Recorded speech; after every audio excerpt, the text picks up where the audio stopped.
Bonjour à tous, à toutes. Je suis Clara Chouinard de l'Action éducative, citoyenne et culturelle au musée McCord.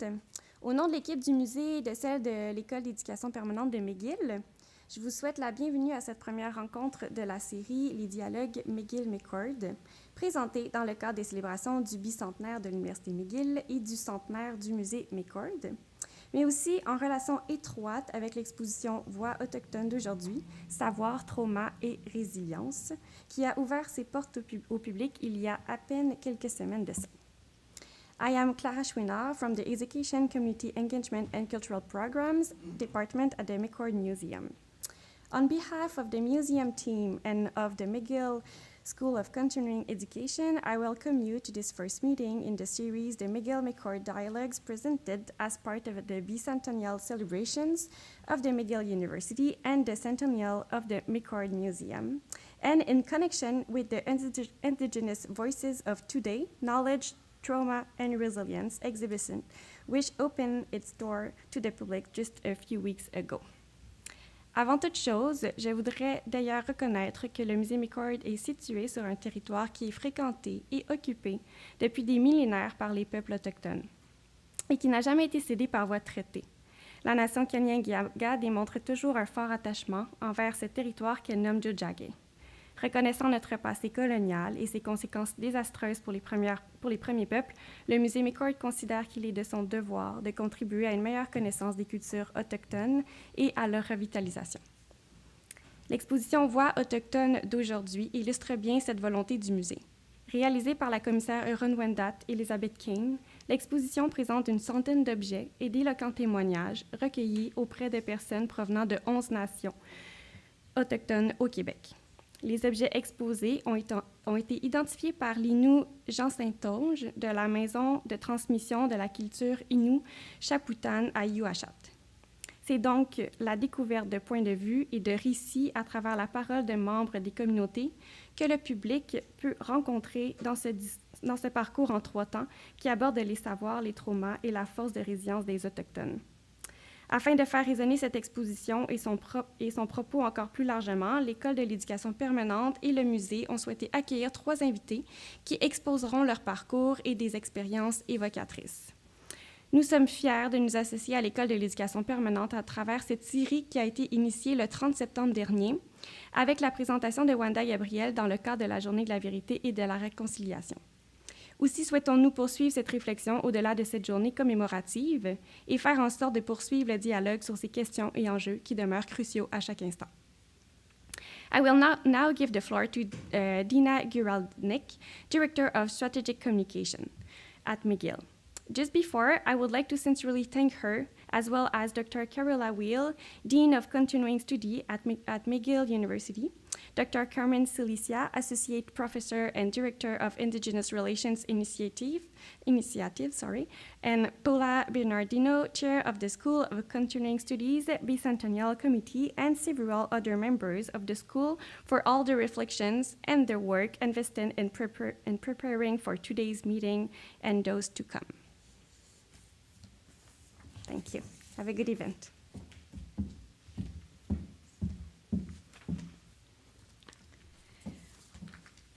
Welcome, bienvenue tout le monde. Sigo, Tanzi, Tunga Sugit. My name is Dina Guralnik. I'm the Director of Strategic Communication at the School of Continuing Studies at McGill. As Clara mentioned, thank you. Today we're gathered in Tiohtià:ke, also known as Montreal, the traditional territory of Indigenous peoples, including Haudenosaunee and Anishinaabe nations. McGill honors, recognizes, and respects these nations as the traditional stewards of the lands and waters from which we host today's event. In the spirit of the Longhouse, or the gathering place, that used to bring people from all over together in Kanien'kehá:ka. As some of you may know, McGill University is celebrating its 200th anniversary in 2021, and it makes it one of the oldest and most venerable institutions in Canada. At the same time, this museum, the McCord Museum, is celebrating its 100th anniversary as well. So as we commemorate these auspicious moments in history, we recognize that when we stand together, we can have a much more positive impact.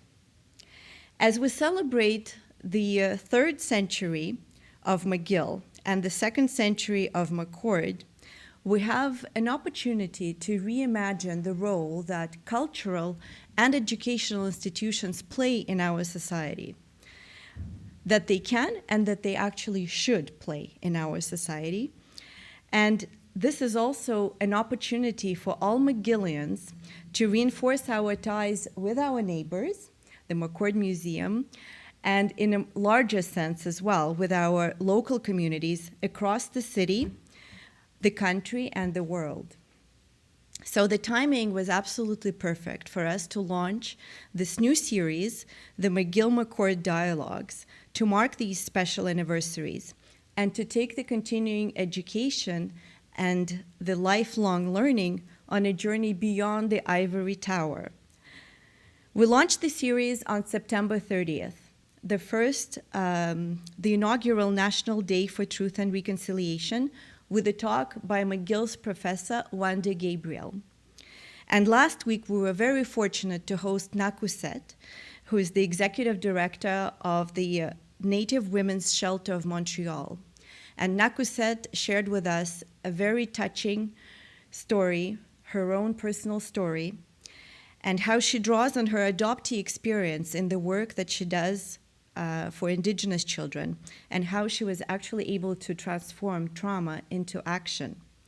If you missed these talks, you can actually catch up and watch them on our SCS YouTube channel, which I highly recommend.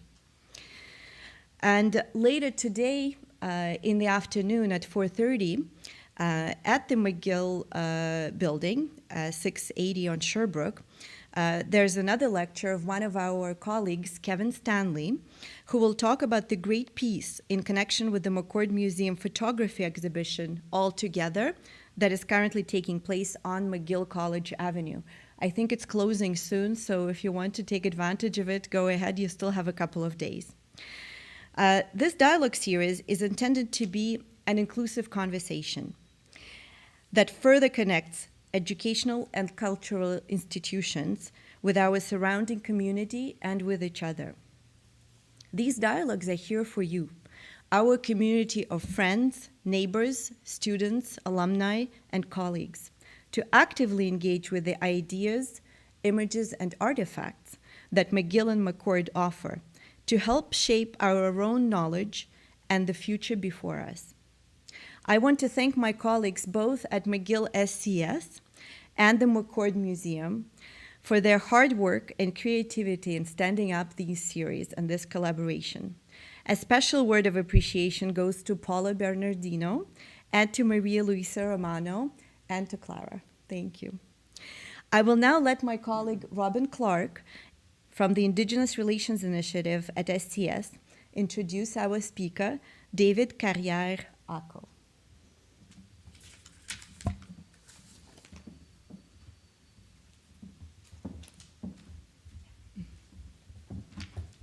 Thank you, Dina. Gwe, Wichia, Sayagan. I am pleased to introduce David Carrière-Acco. David is a member of the Peter Ballantyne Cree Nation in Saskatchewan. He holds an MBA concentration in international business, as well as graduate degrees in marketing, e-commerce, and business analysis. Since launching Acosys in 2006, David has established himself and Acosys as a premier Indigenous-led consulting firm, specializing in facilitating constructive and respectful Indigenous engagement on behalf of governments, corporate clients, and non-governmental organizations. David has worked with Indigenous communities and organizations across Canada, garnering extensive experience in the design, implementation, and facilitation of successful Indigenous engagement initiatives. In 2008, Acosys co-founders David and Julie Lepage created an Indigenous Internship program, which provides an opportunity for Indigenous people to work and to be mentored on their own client projects. This earned Acosys numerous awards and newsworthy media articles.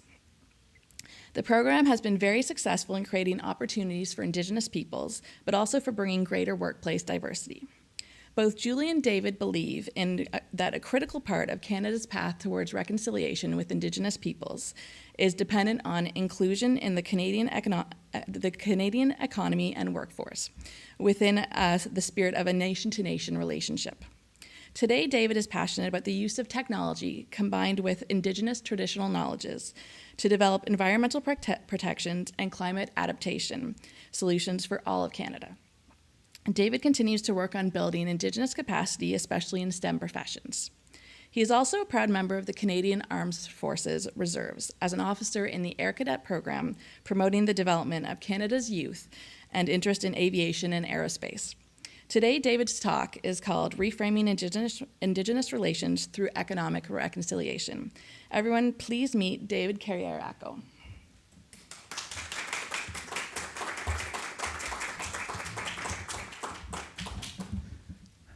Merci beaucoup, bonjour. Hello, Tanse, Sego, for my Mohawk brothers and sisters that are out there. I recognize the fact that I work and I play and grew up in the traditional territory, the Gahananega people, and I'm very proud to be here as well at the McCord Museum. And just a little footnote, I'm a McGill alumni. That's where I did a lot of the graduate studies that I had. You can take this off now. Okay.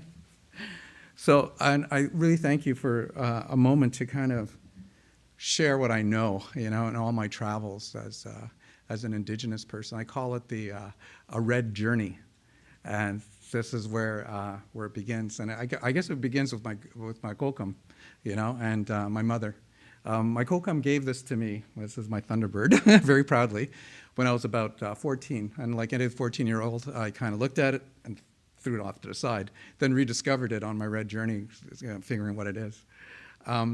What I also learned just recently, just yesterday, Geraldine stand-up, which was to elder from Ganawage, she was talking about the Thunderbird and how universal the Thunderbird is with Indigenous people. And meaning that what it is, my grandmother is Cree from North Saskatchewan, from Pelican Narrows, and she knew what a Thunderbird was, and also Geraldine stand-up, and she really realized that is a communication. That was one of the things. So I want you to hang on to this, okay, for a second, because I'm going to take you through a journey, and maybe this is going to make sense to you as it made sense to me yesterday, as I was preparing for this. So I'm going to briefly just level set who are Indigenous people. So the Canadian Constitution recognizes three groups, the First Nations, Inuit, and also Métis. And sorry, I'm going to make you drink through a fire hose because I really got to get some meat there. So just a level set, this is a 2016 statistic, which is 1.6 million, 4.9% of us are, that are running around Canada. There's 52 nations, 52 languages, and over 650 communities. Meaning, and the thing about the big takeaway is it's not homogeneous. So if I take a look at language, just alone, Cree, just spans all the way through Quebec, Ontario, Saskatchewan, Alberta, and Quebec Cree is much different than the Plains Cree and Swampy Cree and so forth, and that's notwithstanding the dialects. So if you want to break down language and community. So I just want to give you a little brief history, just a level set. We've always been here, so that's the bottom line. There's a couple of theories that came from Beringia, sort of the more accepted theories through that most of the people know about. Some other theories that were part of the Philippines, all the rest of that, in that area of the world, like the Maori have traveled across and they ended up in South America. And of course, the more controversial land bridge over the Atlantic. But generally speaking, the most accepted, and one other point I should make, especially around the Iroquois people, if you talk to them, we were always here. They call them, being born from this land.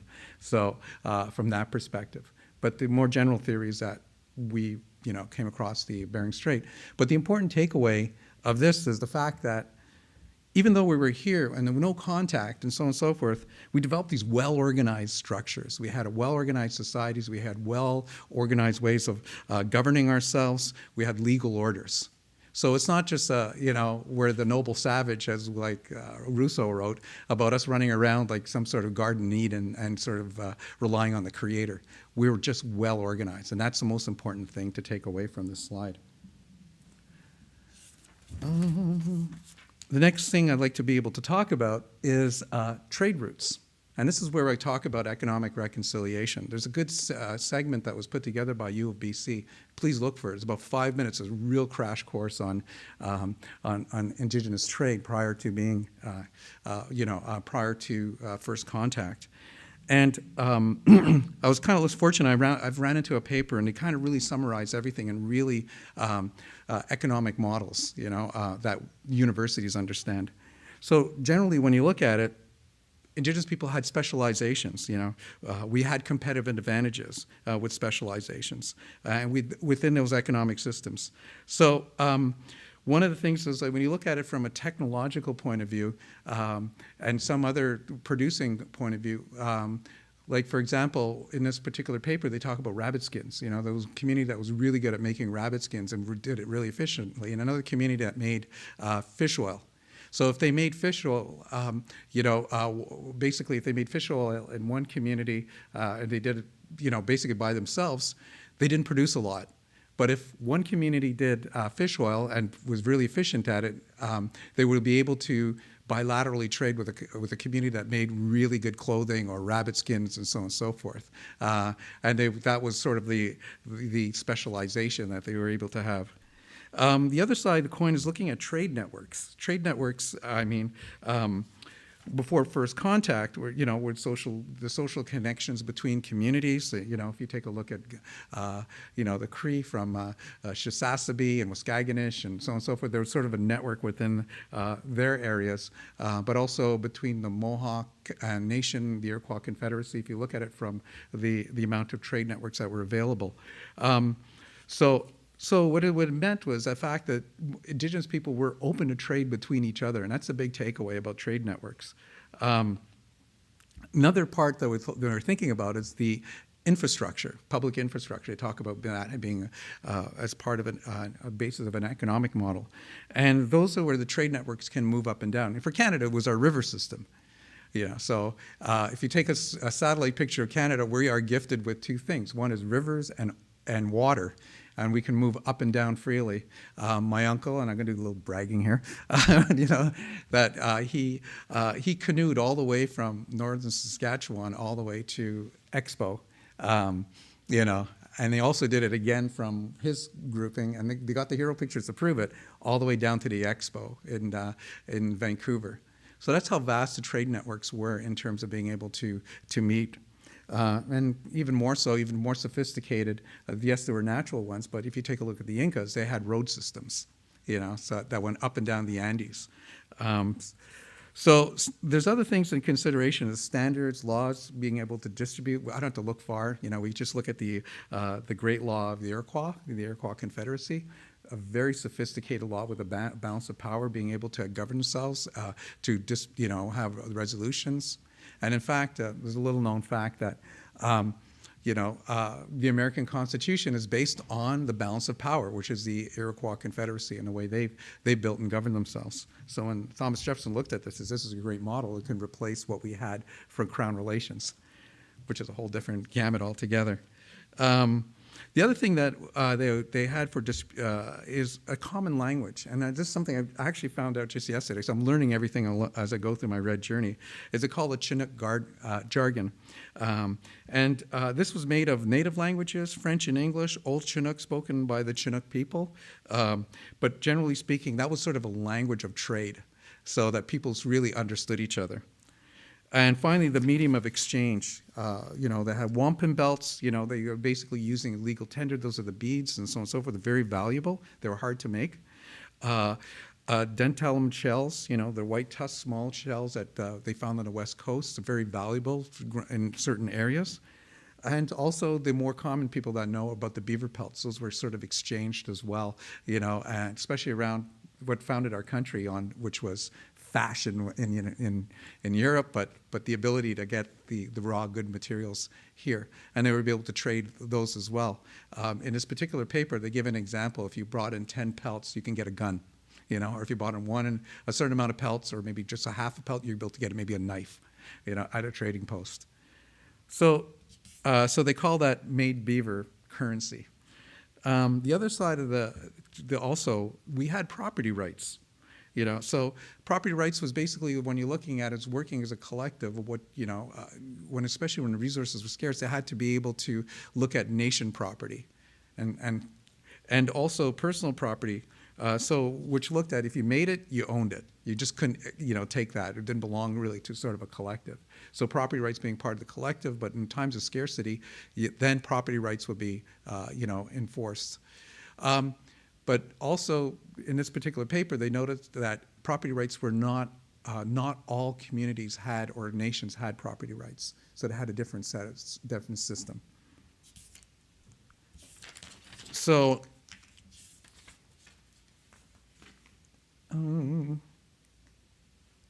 if we look at first contact, first contact, as most of you probably know, it's the Vikings, widely accepted evidence of they came across and they did meet Indigenous peoples in Newfoundland, and possibly connected to Leif Erikson. So it's about 1,000 years, but they didn't trade. They set up this camp, so on and so forth. They're just on the outside and the fringes, and they could not sustain their settlements. So Christopher Columbus, 1492, what is he looking for? He's looking for El Dorado. He's looking for gold for the Spain.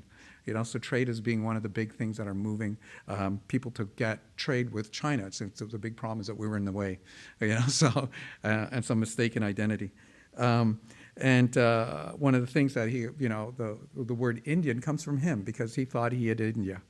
So just to remind ourselves, and that stuck for a very, very long time in terms of, and pushed Indigenous people to say, well, we're not Indians, but it's permeated even into the language of our law. We have an Indian Act and so on and so forth. So this could stem back all the way to 1492. So we look at Jacques Cartier and Champlain. So that's the beginning of the Franco Aboriginal alliances that we know in our history books. And the fur trade basically brought peace and respect in terms of, with where they wanted to trade with the Indigenous people, and also had to learn to live within the land as well. Because if you did not work as a collective or you did not interact, you would not be able to survive. So it became a very important portion of it, not just trade of material, but also trade of knowledge and trade of technology and so on and so forth that will help you survive the winters here. So this is but it also, as as Europe being Europe, all the rest is kind of, it became a French and English war over the goods and resources that they were trading with the Indigenous people here. So if we look at what first contact, terra nullius was, or doctrine of discovery. This is an important concept, and I want you to hang on to that because basically what it meant was, the territory automatically passed from Europeans as soon as they discovered it. So the fact that you have to establish a dialogue of, there's nobody here, so this belongs to us, so I'll name it in the king or the queen or whoever. There's some senses and this is not a really, I'll give you a top tip. If there's anybody looking for to write papers or, basically to do a thesis, now's the time to listen up very quickly because there's stuff that we talk about. Is the fact that no one really has a real good sense of what pre-Columbus populations look like. There's some estimates that there's nobody here, or there's 1.6 million, or there's 6 million, or there's 90 million, some of the literature that I read. So it's really, you can turn around and say how the doctrine of discovery permeates to make sure that to establish a culture, at least with you guys, the non-Indigenous community, that there were no Indigenous people here, so they don't have any rights. So this is also, Europeans sort of justify the control of the territories and often treated as Indigenous people as part of sort of the New World, in particular North America and Australia. And if anything unoccupied, kind of belonged to them. So. And it was given a priority who discovered it. So, So that's sort of a synopsis of discovery of doctrine of discovery. But also it kind of led to the Franco-Iroquois Wars. So we were more aligned with the British at the time, or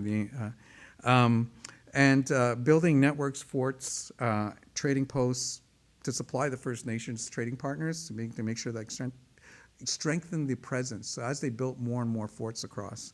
But also it led to the first treaties between the British and the Iroquois people, and also to sort of end war. War is a very expensive thing. So if you're fighting with Indigenous people and you're fighting against the French, or and vice versa, to make peace and to have trade as a way of rebuilding your coffers, of course. So I just want to zero in on a couple of things. One is, why did the Europeans make alliances with Indigenous people? So one way is to maintain the peace, fundamentally, but also providing access to natural resources, because they understood the things I talked about trade, especially about property rights and access to territory. So in some Indigenous communities, property passed from mother to daughter, and that kind of thing. So marrying or interacting with Indigenous women, which kind of forms the basis of the Métis people, it was basically access to territory so they can gather furs and so on and so forth. So they encouraged their men and women to, the men to marry Indigenous women. So when you look at it from that lens, but also, gating alliances in trade, and especially around the colonial wars. So you need to have those partners. So I just wanted a couple of words about the American Revolution, because I'm going to get to it. But we know all what this is all about, So, at the time, what came out of the American Revolution was the Jay Treaty. So after the Americas lost the battle, after the British lost the battle, they needed to form, a peace treaty. But the Jay Treaty became something very, very important, because the Jay Treaty, what this upstart new country needed, it needed trade, it needed to rebuild wealth. So what they created was they needed to have an alliance. There's a little bit more to the story about it, but they needed to have more peace with the United States. So this fellow went across and started negotiating, and what he negotiated with this treaty was, basically abandon your forts, in certain areas, on that little map I showed you. But also merchants in the United States and British North America would have free access to the lands on either sides of the border. So trade becomes very important. But the one I want to highlight, the fact is that Indigenous people are allowed to freely cross the international border, because they needed that. They needed Indigenous people to go out into Canada, get furs and so on, and bring it back to the United States so they can trade, so they can rebuild their economy. And there was provisions made, lo and behold, Montreal, where the fur trade was based, to have Indigenous and, basically that they wouldn't sever ties with the Indigenous people in northern Mississippi. So they would not break out those through international borders. They need to keep that border open. And also, most of the things, shipping would not be hindered, through taxes or being seized.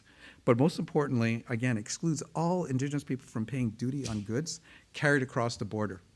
So, the way we have, today you have to declare your goods and so on and so forth, and they tax you. Well, they said, no, not non-Indigenous people. They can allow to carry their goods across. Again, that is to facilitate the trade for the United States. The unfortunate part about it was, when they had their Treaty of Versailles and so on and so forth, the Crown on this side of the border did not ratify it, even though it had this understanding. So what happened was the United States had a good understanding with Indigenous people that they had this free movement, and this is the way it is still today. But the fact that the Canada or the Crown at the time does not have that free movement as well on this side of the border, and it's still not ratified to this day. Just recently, more importantly, in Acosys in 2008, they had a dispute where, it was 2008, I think, or 2016, one or the other. But the point of the matter is they closed the border because, and it was protest because border guards allowed to carry guns. And the Mohawk people in Acosys said, no, this is not, we don't want guns on our territory, sort of a reinforcement. But they closed down the border, and this is how crazy it gets. Because if anybody knows Acosys, it's split between United States and Canada. It's also split between 2 provinces. So you can have people that are living on one side of the border that don't have access to their family on the other side of the border. It sounds very familiar, doesn't it, in today's context? So this is one of the things of unsettled treaties. Zipping through very, very quickly. Oh, my button's not working. Ah, okay, here we go. Indian Affairs becomes belonging to the Army. And this is, hang on to that belonging to the Army portion of it, because this is the government playbook at the time. And of course, with Hudson Bay Company, who wanted, of course, the commerce. It led to the first land secessions and treaties being created, the first reserves, that are settled. So they're able to move people off the land that is very prosperous, but move them to other areas. So, and the other thing that came out of this, of course, the assimilation politics and assimilation policies. And this is an important thing that I think you got to hang on to. You'll hear some people in Ottawa, Carolyn Bennett and so on and so forth, that will talk about cultural genocide. You hear that word. What was created was cultural genocide. My uncle, who's a judge, Gerald Moran, he comes actually here to teach every so often. He calls it, no, it's legislative genocide. There were policies that were created in Ottawa, and so on and so forth, that were applied. And I turn around and tell people that have children and so on and so forth. I said, hang on to your children tight, because you can lose them at a stroke of a pen. And we see that being repeated all over again. I don't have to look far. Just look at what happened with the migrants south of the border. And just a stroke of a pen, you can lose your children. So that's what it is. So anybody listening, hang on to your children tightly, because all it takes is a policy and politics. The other thing that basically to zero in on, because what's interesting is, and something you just have to hang on to, is we start off as allies. We start off as trading partners. We had a really good understanding. We had the wampum belt, that picture I showed you. You have your canoe, I have my canoe.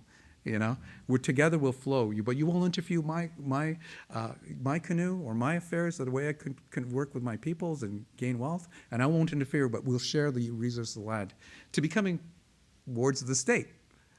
So you think about that for a second, and how does that impact? So you create number treaties. You put Indians under federal jurisdiction. You create an Indian Act. On how we would be governed. Okay, and you establish residential schools. There's a lot to unpack on residential schools, and it's kind of led us to the summer of what we have. And also, not only just politicians examining themselves, but also bureaucrats. Also Canadian people re-examining the way they feel about it, what's their role in it. And I'll come back to that a little bit further. So what is the provisions this? What they're looking for? They're looking for control over Indian status, gradually trying to create a registry. Who can be an Indian, who cannot be an Indian? That's a very sore word for us, because last time I checked, my kokam determined I was an Indian through birth, not a government official. It actually took me 20 years to get my Indian status card. I had to fight for that. My family had to fight for that with the affidavits. They could really control that level. The other side of the coin they had was control, absolute control over the reserves, the way they managed themselves financially and so on. The way they managed not just citizenship, but also their customs and traditions. So those are the two fundamental pillars of the Indian Act, if you were really to distill everything that's in there, law. So what's the objectives of this guy here? Nice fellow. Duncan Campbell Scott, who's just recently, look for a television show, I just heard about it, I'm looking for it, but they put him on trial, and they basically looked at it. So he said the objective of the Indian Act very succinctly. We have an Indian problem, we got to get rid of it, So how do we do it? We're going to create legislation so that no one single Indian will exist in Canada. They'll all be absorbed into the Canadian body, So either do we do it through death, but look very far. You just look at all the children that have died and we're finding missing graves, okay? Or they get absorbed into it, they get assimilated. Their culture, so they no longer have a culture, no longer have a language. So when my mother went to residential schools, she turned around, she goes, "Oh, hey, Dave, I wasn't treated bad," and so on and so forth. And so the Indian Act didn't affect me as much, I turned around and said. And I turned around and said, "Mom, I don't speak Cree." And that kind of set her back a little bit, because then she realized, I said, "None of your children speak Cree." So how can you not say that it did not affect you? So when you think about it, and why would I have to go through a red journey just to think about that, to find your identity? People mistaken me as a tall Filipino, at one point in time. And then I had to find out, well, no, I'm Indian. "Oh, you come from India?" No, I don't come from India. I'm native, Are you native Canadian? No, I'm not a native Canadian, I'm an Aboriginal. "Oh, Aboriginal from Australia." No, I'm Indigenous. "Oh, what does Indigenous mean?" So you really have to go through that explanation of who you are. That is the product of the Indian Act. So, I don't want to, I'm going to enrage you, so I'm going to warn you ahead of time. So, when you look at the Indian Act, just on the economy of its own, doesn't outline what the government's responsibilities are. It only pertains to status Indians, the ones that took script and have an agreement with the government. It doesn't talk about non-status Indians. It doesn't talk the Inuit, let alone the Métis. And so, go back to that first slide, right? This is what the government recognizes. So it protects land bases from and authorizes federal government to manage money that might be earned on reserves or otherwise accrued through the band. So they control the finances, Don't prevent the federal government from relocating bands to areas that is preferred, that it prefers for them. So meaning, if you take a look, you don't have to look far. Look at Rapid Lake. Rapid Lake was in one area. They moved them to a sand pit in a reserve park. And look at the impact on that community. So you don't have to look far. These are modern day examples. This is really interesting. I love this part here. So ISK control. ISK is the Indigenous Services Canada's control over native monies, okay, and trust monies. And I think there's someone asked me the question, is there a fund created? I heard there was a fund, and I had to look it up, and I think it's called a Confederation Fund. And this is where they put all the monies into that the government takes from Indigenous people. I think there's about $750 million into it, okay, that they set an interest rate. They actually lend it out, to non-Indigenous peoples. So this is what I heard. And so this is what I lifted, and I'm not making this up, on the ISK site. You can look it up here. So trust monies received and held in trust by ISK for use for the benefit of nations and their members. So they have individual monies, okay, that they manage on behalf of status Indians, minors, dependent adults, based on provinces, designations, or, estates. So they manage that estates. So they have a status of Indian minors, status Indian minors. They have dependent adults and those particular classification estates, or band monies, okay, that ISK manages on behalf of First Nations, and they actually got a clause so they're saying capital monies are held in trust that either come from the sale of an Indigenous surrendered land, so we'll manage it for you, any interest of the land, or sale of the non-renewable resources. So if they do some clear cutting and so on and so forth, they hold that money in trust for them. Or revenue monies that include all other band monies, other band monies other than capital monies. So anything. So any money that's made, this can take care of it for you. So if you want to know where the whole idea of, I don't need, the paternalistic side of it, well, that's where it starts coming through. So just imagine, someone takes away your money and says, "I'll give you an allowance. Don't worry about it. I got this for you. I'll give you an allowance." Okay, so this is what it's really amounting to. So what's the bottom line? Okay, so Saranac, or Crown Relations, or also ISK, they have the final say on the management of reserves and communities, especially in financial matters. So that's the bottom line when it comes down to looking at the Indian Act. So I'm not making this up. You can look it up yourself. So modern day events, I'm just going to zero in on a little bit of things. So if people think that, Canada's suddenly gotten benevolent, or corporate Canada has now suddenly discovered its corporate social responsibility. No, we had to fight for that. We had to fight all the way. So the last bastion of taking away Indigenous children is 60 Scoop. Now, I'm going to tell you a little personal story of myself. So how could a guy from Saskatchewan end up all the way here and be raised in Garnering territory? Well, my dad lost his job. Okay, my mother had 2 children. I was the third. She was a poor Indigenous woman. The nurses and the social workers are going to bed to all the Indigenous women saying, hey, you know what? You want to give up your children? You want to give up your children? You want to give up your children? If they only found out that my dad lost his job and my mother was poor, they would have taken her away. So my parents literally got out of Dodge. So they went to Trinidad, where my dad comes from. And they stayed there for 4 years. And when they relocated here. So that's why my whole family's in Saskatchewan, and we're the outliers that are here, with the exception of my aunt who lives in Ottawa. So when you think about that for a second. But there's also things you also want to think about. The Calder case, the acknowledgement of land and Indigenous, we have to take that to the Supreme Court. We have to get constitutional recognition. Trudeau Sr. said, hey man, you guys can have a seat. You can watch it all happen. We'll negotiate for you. So the Indigenous leaders go, no, I've seen the last time you negotiated for me. And that impact. So they had to fight to get on the table to get those rights.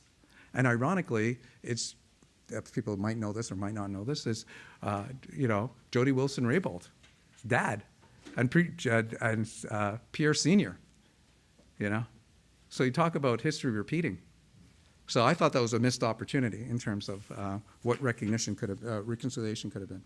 Here's another personal story. This is where my red journey starts.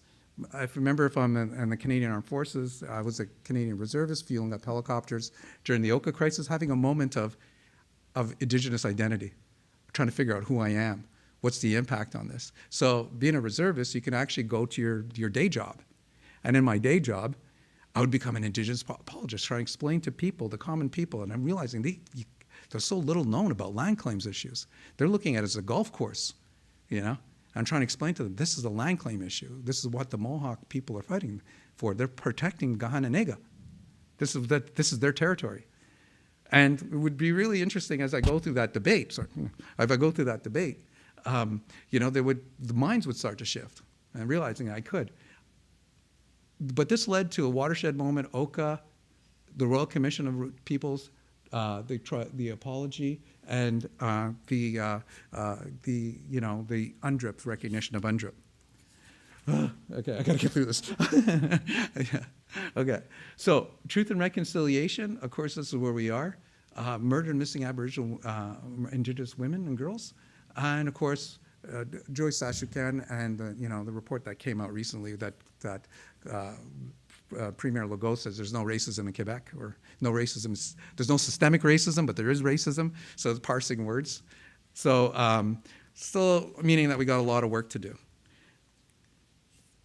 I'll just zip through this. So we know what the Indian Act causes, so that kind of thing. So there is, no matter how you slice it, this is exacerbated by the media. So you got to go through about negative stories about Indigenous housing, which is all true, important, and everything else, but you have to focus on a good story, so that kind of thing. So that's how we become hidden in plain sight, not being want to be associated, and so on and so forth, with all the negativeness, but also being undermined just by the way people's perceptions are and biases. These are the biases are becoming formed, unconscious and conscious. So why do we have a National Truth and Reconciliation Day? I kind of look at it this way. As much as I am on a red journey, the rest of Canada, non-Indigenous people, welcome to your orange journey. So that's why that day is so important. And yes, it is a day of reflecting and atonement, in a way, figuring out how we can make things better. Reconciliation is putting things back in the right order. So things that were in the right order now became disordered. Now we're trying to figure out a way to make it in the right order. I found in my travels, I found John A. McDonald's Twitter feed. So one, I just want to zero in on the one on black, is We've been pampering and coaxing Indians. We must take a new course. We must vindicate the position of the white man. We must teach the Indians what is law.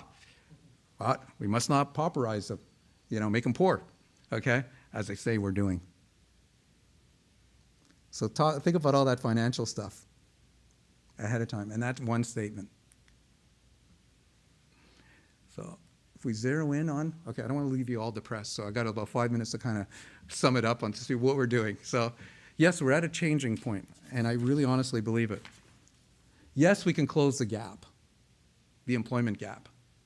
And yes, and that would be the numbers that you would actually see, that the numbers that can be created by just creating 6.9 billion just by diversity inclusion, having a human resources strategy. Close the productivity gap, bringing Indigenous people on and off reserve into entrepreneurship, into being able to, create manufacturing and all sorts of other things that are in there. So those who are out there doing papers and are in economics, this is good stuff. You should read this stuff. And so I highly encourage you. But that's $2.7 billion that can be added. This is a paper that we worked on that we just finished. And it was on, what would be the recommendation for government on economic development and organizations and strategy, supply capacity building. So we have co-developed, provided in, a century point for Indigenous to work with in the federal market, building awareness among Indigenous suppliers, assisting through procurement, the process, and hands-on support, engaging in knowledge transfer as part of the process, increasing capacity among Indigenous suppliers, identifying documents, shared practices for government and Indigenous organizations, and identifying relative programs that support communities. A lot of the programs that are developed don't support communities, so on and so forth. So co-development becomes important. Some of the challenges of doing business and with the government. So this is another paper that we worked on in the company. And you can take this as a challenge and change it into an opportunity, very easily. So government's complex, make it uncomplex, make it as easy as possible. What's good, and this would be actually good for non-Indigenous businesses as well. Navigating training programs is complex. So if we can make it more easier for bureaucrats to be trained. PSPC, limiting the ability gap. So that also better understanding of the Indigenous economy. You would be surprised how many public servants don't understand the Indigenous economy, but yet they work with it. So you'd be really surprised on that one. Educating procurement officers to create empathetic partners. That is so key, And also rethinking Indigenous Services Canada. They have PSAB coordinators that work with the departments. Their job is to bring in Indigenous businesses and so on and so forth into government departments. Government is the largest buyer in Canada. Yet they only do less than 1% business with Indigenous people. They're trying to move it to 5% right now. Okay, I'm going to show you an eye chart. Okay, so but I'm not going to go through it. Generally, I'll speak very quickly about it. So Canada, we have programs. We use voluntary set-asides. We work with the comprehensive land claim agreements. There's an Indigenous very policy-based applications of procurement. United States uses what they call tax incentives, to encourage businesses. New Zealand, they use a very rural-based, and they're probably more ahead than Canada is and the United States, probably on the cutting edge.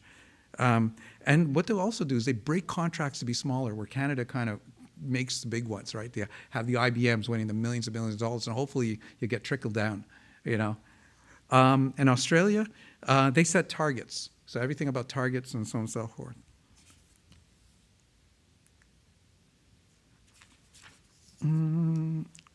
So one of the things, I skipped over a slide, but one of the things I just want to zero in on is the non-government associations. So there are government associations. We have economic development offices. We also have councils, that work with closer. Canadian Council of Aboriginal Business. They also have certification, what they call the CAB certification, or the Certified Aboriginal Businesses. If you have, corporate Canada or government has a doubt on whether or not this company is Indigenous or not. And so when you think, and they also have tools that they're developing as well to bring more Indigenous suppliers.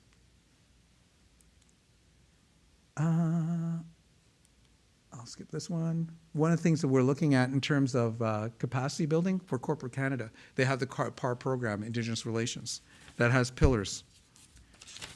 And finally, just a couple of words about McGill. Education, okay? So there's a lot of things I did not talk about, that I could not talk, unfortunately, but it's a lot to unpack. What we're trying to do is unpack 150 years of way Canada has been with Indigenous people. So Canada's in a major change management in terms of being able to look at HR, to be able to look at procurement, to look at government relations, to look at exporting.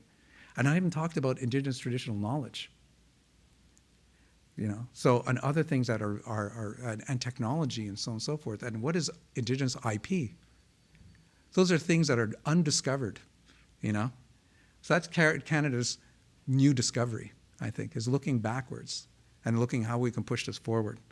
So those things I do. And one thing I like to talk about, one last concept, is something that I really think Canada is still a constitutional monarchy. No matter how you slice it, we're still a colonial experiment.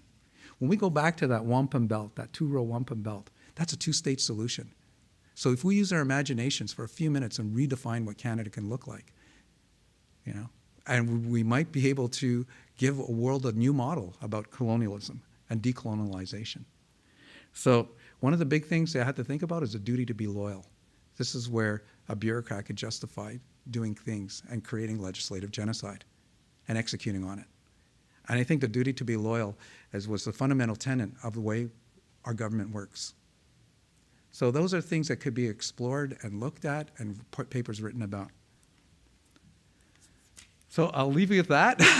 So I want to thank you so much for that moment. Miigwech, okay, Nawen, and thank you, merci beaucoup, and thank you.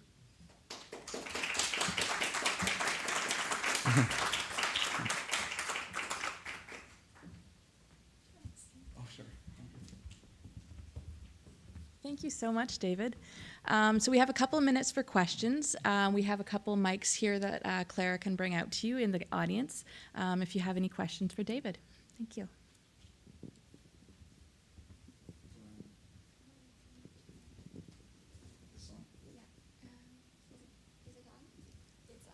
Oh, it's on. Okay. Hello. Sure. Okay, what exactly is Acosys? Oh, that's a good question, actually. Yeah. Oh, that's awesome. That's a good question. Thank you. Worst thing to do is get an entrepreneur talking about his business. So go on forever. We're basically a consulting firm. We have 4 lines of business, which is IT, no surprise. So we're building systems, providing resources, but also doing HR consulting. And we have a communications group, and a business consulting group as well, all run by different people, and we're across Canada. So that kind of gives me the opportunity. But it's really interesting when we're working on Indigenous engagement. All 4 of these things intersect, which gives us a really interesting view. And this is where I have to credit we started in 2006, and just by interacting and working with business, I learned so much. And I always learned so much of being there. So it's a very fortunate, to be, the president and starting this company with Julie in 2006. But the real journey started in 1996. It was a real answer to the vision of what reconciliation could be. Because from the RCAP report, it was the first time Canada asked Indigenous people about Indigenous people. So they came out with that. We hung on to one sentence, Julie and I, which was the biggest hindrance to Aboriginal to youth was the lack of opportunity, lack of training. They faced the wasteland. So we said, okay, how do we undo this wasteland? So we needed to create this company, and the internship was born out of that. But I'm an IT guy, so that's my knitting. Julie's a labor lawyer, that's her knitting. So HR and Aboriginal policy was her view. I hope I answered that question. Sure. Yeah. Yes, and your company, so Acosys Consulting, you have an Indigenous internship program. Mm-hmm. So going back to that slide about Canadian corporations, Canadian corporate, how can businesses, companies get involved and ask for that program? And is that program dedicated specifically to urban centers, or is it also outside of big cities? Oh, that's a good question, actually. Right now, it's, we work with our customers directly, so the majority of them are in the urban center, and plus 60% of Indigenous people live off reserve. So we mainly put around that. So we work very closely with our customers, like Accenture, and one of the group we worked with was RBC, and so on and so forth. We were able to put Indigenous resources. What was a challenge was at the time when we started was there was not a lot of HR professionals. There were not a lot of IT professionals at the time. It wasn't even in the lexicon per se with as opportunity within the Indigenous community. So by putting an Indigenous person, as part of our payroll, putting them on our payroll, but also bringing them into our company through the master supplier agreement, we kind of literally at the time, it was optics, de-risked it because of the biases and so on and so forth. Because we said, this person is really good, but no, they only have public sector experience, or they work for an NGO, and that's what they have. We're saying, well, no, they've got transferable skills, but they didn't want to risk it. Not on my payroll. So we said, okay, we'll put them on our payroll.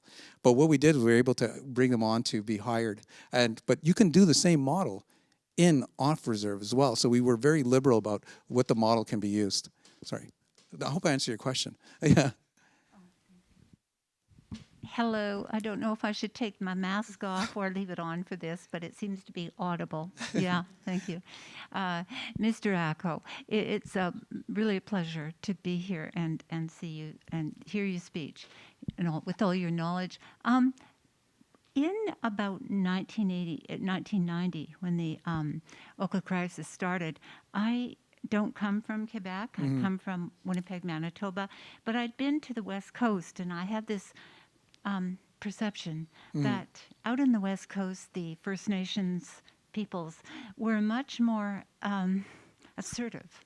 And so around 1990, I thought, why aren't we hearing any of the positive stories? Those stories need to be told because they weren't being, as you know. So fast forward, I'd like to know more about Indigenous economies, for example. I'd like to know who were the bright lights. For example, Osoyas, and I don't know whether to say Osoyas partnered with La Rose, the wine people from France, and established, a very interesting industry, something I can relate to. Right. But other than that, I do not know much about the work and the entrepreneurship. So I think I would like to know just a little bit more about it. No, that's a good question, actually. There was a recent deal that was made in New Brunswick. I can't remember the name. Member 2. And Member 2, when you look at their nation in the 70s, and so if they didn't have economic development at the time or developed that, they wouldn't have gotten their really independence. They bought Clearwater. So they're the big fisher, a big fisher giant in Eastern Canada. Well, you also have other places, the Tsawwassen First Nations, who have actually, they built industrial parks. There's another recent deal that was done in Alberta, with Walmart. I think, where they actually built a retail park. Canderel, just up the road from here, worked on that deal. So there's lots of pockets of little deals that are going on. I'm thinking Darcy Bear, who started off with a very poor community, Chief Darcy Bear, and then managed to create through the casino, building a casino first, and then being able to look at retail, then housing, and now he's renting out housing to non-Indigenous people that are coming to work around that area. So there's little pockets of story, but it's not the norm. And I think that's the important thing. It's not the norm. There are pockets of it. In the United States, with Oklahoma, That has sort of become the norm. They've gone from doing casinos to actually being able to do retail and then being able to have real estate. And now they're building manufacturing. And in fact, they're making screws for the F-35. They got a contract through the Indigenous business programs that they have. They call it small business SBA. They have a certain status for their taxation. But it incentivized Lockheed to contract with them. And they build, and also for the M1 tanks, they build hardware. So those are the kind of things, those are the models Canada can look at. And it's, instead of having these pockets of success stories, they can have a concerted plan around that. So some of the things I talk about, the J Treaty and other vehicles and so on, so we're looking at other best practices, instead of trying to work in isolation, and developing, I actually backtrack that a little bit.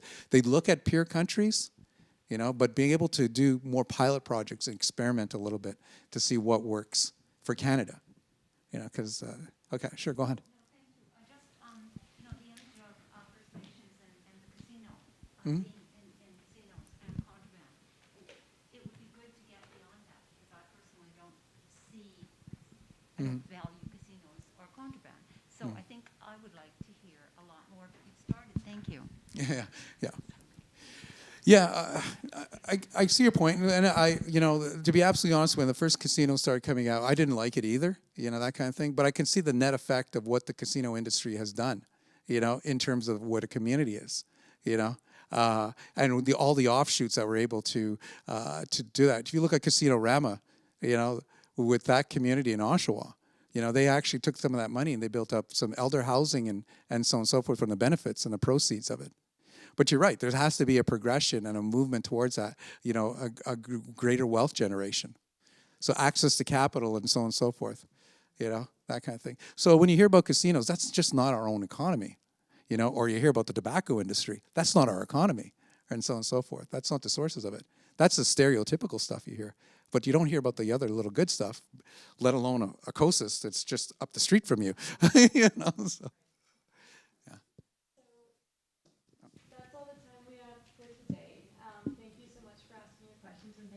David Carrière-Acco for talking with us. I'm going to let Clara tell you a little bit more about what's coming up next. Thanks.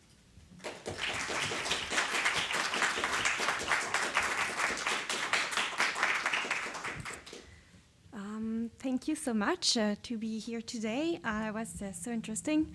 I would just like to invite you tomorrow, same time here. We have another talk called Visionary Thinking and Innovation in Human Resources Management versus Fashion. It's related to the next exhibitions coming up at the McCord Museum calling Parachute. So thank you, and maybe see you tomorrow. Thank you so much.